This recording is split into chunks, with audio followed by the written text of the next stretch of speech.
بسم اللہ الرحمن الرحیم۔ یقیناً اللہ بڑا رحیم و کریم ہے۔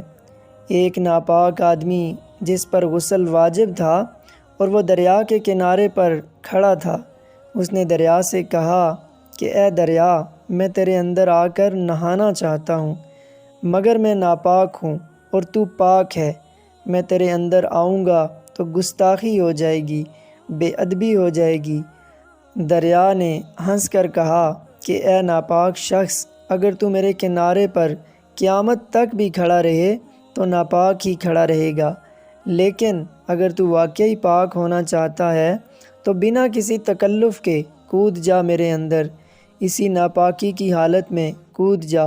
تیرے جیسے لاکھوں ناپاک میرے اندر آ کر پاک ہوتے رہتے ہیں اور میرا پانی پاک ہی رہتا ہے، کبھی ناپاک نہیں ہوتا۔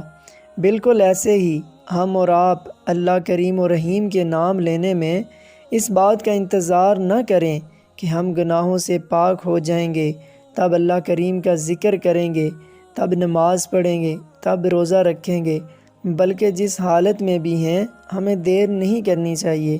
کیا پتہ ملک الموت اس کی مہلت دے بھی کہ نہیں۔ اللہ کریم و رحیم سے اسی وقت صلح کر لیں۔ آج وقت ہے، آج زندگی ہے، آج اللہ تعالیٰ نے ہمیں مہلت دی ہے، اس سے پہلے کہ توبہ کا دروازہ بند ہو جائے۔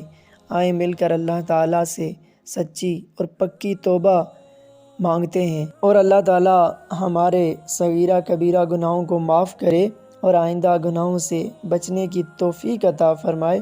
اللہ تعالیٰ ہمیں اس پر عمل پیرا ہونے کی توفیق عطا فرمائے۔ آمین ثم آمین۔